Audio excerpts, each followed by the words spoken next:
Financial stability board FSB G20 ఆధ్వర్యంలో 2009లో ఆర్థిక స్థిరత్వ board స్థాపించబడింది. బలహీనతలను పరిష్కరించడానికి మరియు ఆర్థిక స్థిరత్వం కోసం బలమైన నియంత్రణ, పర్యవేక్షక మరియు ఇతర విధానాలను అభివృద్ధి చేయడం మరియు అమలు చేయడం కోసం జాతీయ అధికారులు, ప్రామాణిక నిర్ధారణ సంస్థలు మరియు అంతర్జాతీయ ఆర్థిక సంస్థలను ఒకచోట చేర్చడం. ఇది ఏప్రిల్ 2009లో జరిగిన G20 లండన్ శిఖరాగ్ర సమావేశం తరువాత ఫైనాన్షియల్ స్టెబిలిటీ ఫోరం FSFకి వారసుడిగా స్థాపించబడింది. బోర్డులో అన్ని G20 ప్రధాన ఆర్థిక వ్యవస్థలు, FSF సభ్యులు మరియు యూరోపియన్ కమిషన్ ఉన్నాయి.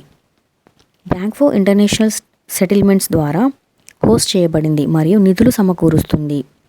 బోర్డు స్విట్జర్లాండ్లోని బాసెల్లో ఉంది మరియు స్విస్ చట్టం ప్రకారం లాభాపేక్ష లేని సంఘంగా స్థాపించబడింది.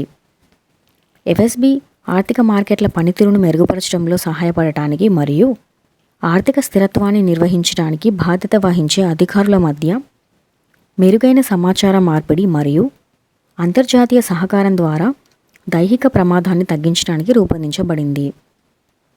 Secretary EA, deputy governor RBI మరియు చైర్మన్ ఎస్ఈబీఐ ప్రాతినిధ్యం వహిస్తున్న ప్లీనరీలో 3 స్థానాలను కలిగి ఉన్న ఎఫ్ఎస్బిలో భారతదేశం క్రియాశీల సభ్యునిగా ఉంది. ఆర్థిక వ్యవహారాల విభాగంలోని ఎఫ్ఎస్టీసీ సెక్రటేరియట్ ఎఫ్ఎస్బితో భారతదేశ అభిప్రాయాలను సూచించడానికి వివిధ ఆర్థిక రంగ నియంత్రణ సంస్థలు మరియు ఇతర సంబంధిత ఏజెన్సీలతో సమన్వయం చేస్తుంది.